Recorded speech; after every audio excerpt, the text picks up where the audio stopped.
নমস্কার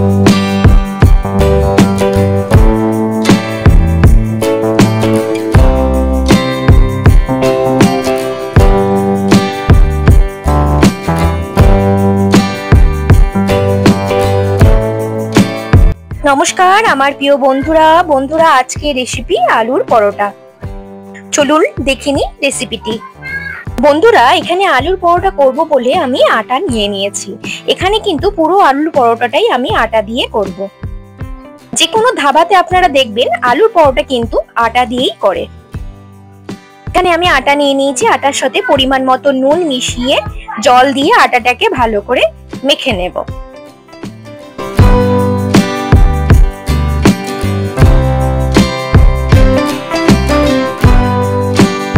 আটা মাখা হয়ে গেছে, এবার আটাটাকে 10 থেকে 15 মিনিটের জন্য রেস্টে রেখে দেব।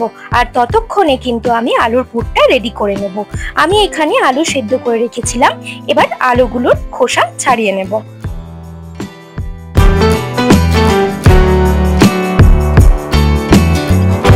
এবার আলুটাকে ভালো করে মেখে নেব। বন্ধুরা, এখানে একটা জিনিস ভালো করে মনে রাখতে হবে, এখানে যাতে আলুর মধ্যে কোনো গোটা গোটা অংশ না থাকে। আপনারা আলুটাকে গ্রেট করে নিতেও পারেন। এবার আমি এখানে অ্যাড করে দিচ্ছি পেঁয়াজ, লঙ্কা কুচি, কাঁচা লঙ্কা কুচি ছোট ছোট করে কাটা, আর দিয়ে নিচ্ছি ধনেপাতা, আর পরিমাণ মতো নুন, ভাজা জিরে গুঁড়ো, সাথে দিয়ে নিচ্ছি একটু গরম মশলা, অরিগ্যানো, চিলি ফ্লেক্স, আর দিয়ে নেব একটু আমচুর পাউডার, আর দিয়ে নেব চিনি। এবার সবকিছুকে ভালো করে মেখে নেব।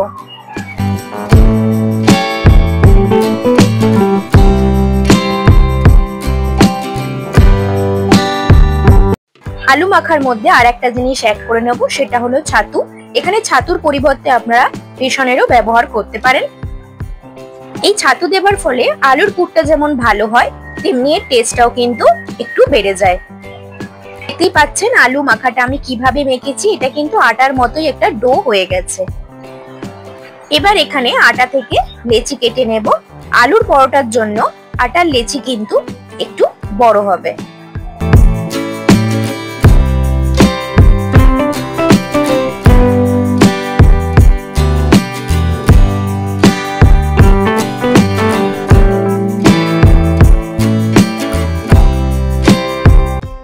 আটার লেচিটা যতটা বড়, আলুর পুরটা কিন্তু আমি ততটা বড় মাপেরই নিয়েছি। কারণ যেহেতু এটা আলুর পরোটা হচ্ছে, আলুর ভেতরের পুরটা কিন্তু একটু বেশি থাকবে, তাহলেই কিন্তু খেলে মনে হবে এটা আলুর পরোটা। এবার লেচিটাকে হাত দিয়ে বড় করে নেব, ভিডিওতে দেখতেই পাচ্ছেন। এবার তার উপরে আমি একটু ময়দা ছিটিয়ে নিয়ে ভালো করে মাখিয়ে নেব। এবার ময়দার উপরে একটু তেল দিয়ে সেটাকেও ভালো করে মাখিয়ে নেব। বন্ধুরা, বলে বোঝানোর থেকে আপনারা ভিডিওটি দেখে ভালো করেই বুঝতে পারবেন। এবার আলুর পুরটা দিয়ে লেচিটাকে ভালো করে মুড়ে নেব। ভালো করে না মুড়লে কিন্তু আলুটা বাইরে বেরিয়ে যাওয়ার সম্ভাবনা থাকবে।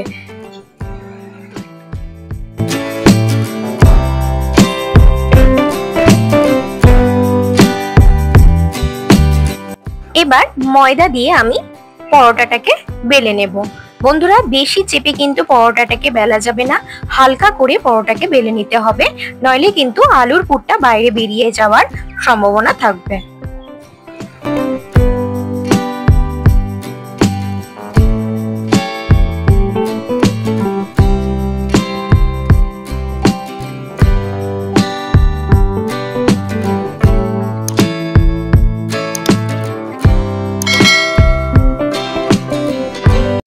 দেখতেই পাচ্ছেন বন্ধুরা, পরোটাটা বেলা কমপ্লিট হয়ে গেছে।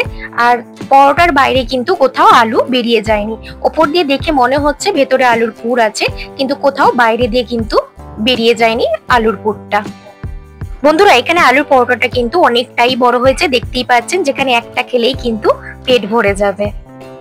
আর পরোটাটাকে প্রথমে ভালো করে 2 পিঠ সেকে নেব, তারপরে বাটার দিয়ে ভালো করে এপিট ওপিট ভেজে নেব।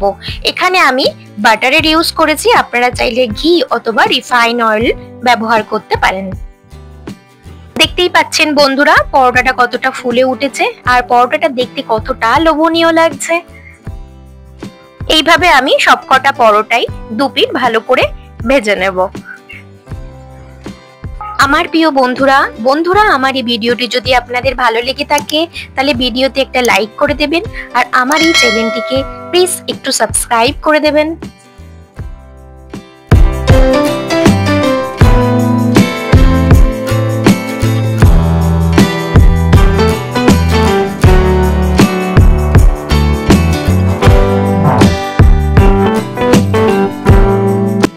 দেখতেই পাচ্ছেন পরোটার কোথাও কিন্তু আলুর পুরটা বাইরে বেরিয়ে আসেনি, আর এটা যতটা দেখতে লোভনীয় হয়েছে ততটাই কিন্তু নরম হয়েছে।